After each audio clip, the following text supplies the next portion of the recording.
My name's Nick Christopherson. I've been going to 121 for a few years now. Starting out, it was my mom and I. She raised me as a single mother. Lived in Indiana for a while. Then as soon as I could get out of Indiana, I moved up to Texas. I love the state, love the people, everything around it. Eventually, I met my wife, where she got me going into church more. One day on Easter, 2000, I want to say 17,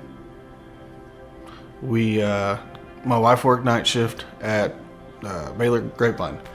So she was sleeping that day. She got off work and went to sleep. And Kaylee and I went to church. And usually we go to the 11. I'm kind of a early riser, so I like to get up and go to the 9 o'clock service.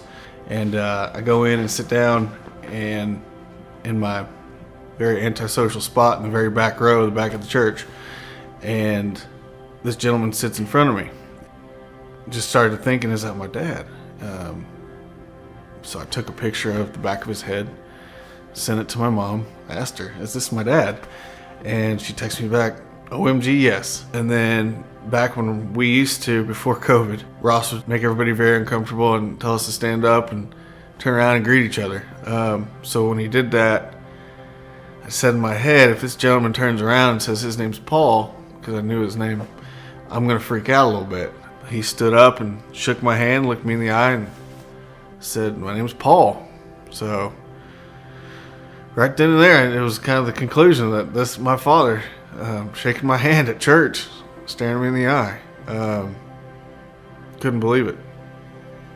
So at that point, I didn't know what to do. I didn't hear a word Ross said that entire time. I picked up a little piece of paper from behind one of the seats and a pen and wrote on it, followed him out. He went to the bathroom. I wasn't going to follow him into the bathroom, so I figured I'd wait outside and waited out there for him. And he came out and went up to him, looked him in the eye, and said, "It's nice to finally meet you, sir." And shook his hand, handed him the note, and walked away. About 2 weeks later, I get a phone call from a private investigator that my father had hired this gentleman to track me down and give me his information. I was convinced by my wife to give him a call, and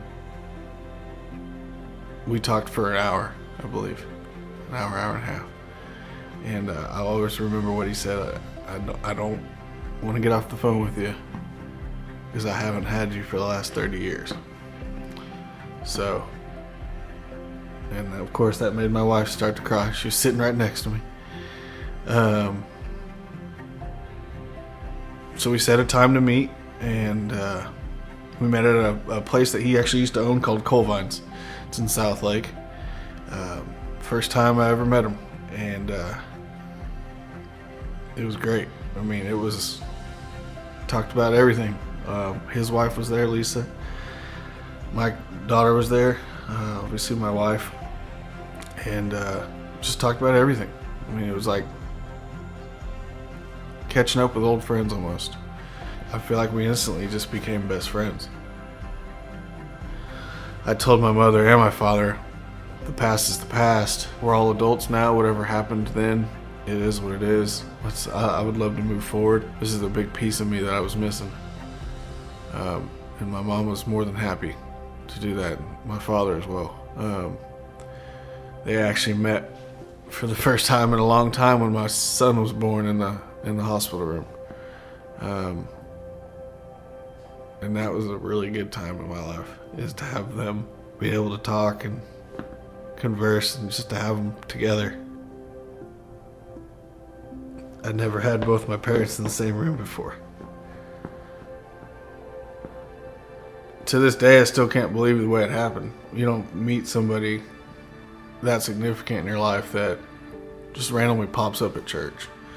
Come to find out, they'd been going to the same church for 5 years before. They went to the 9 o'clock, we went to the 11.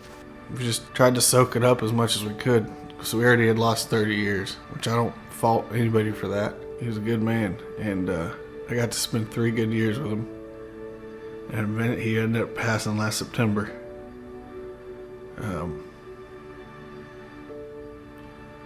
Which I still don't understand that. But the one thing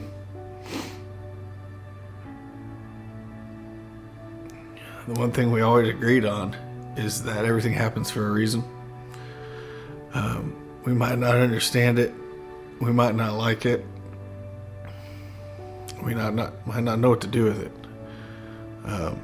But I believe he put him in my life for a reason. As short as it may be. I also believe that Lisa's in my life for a reason. And I'm in hers for a reason.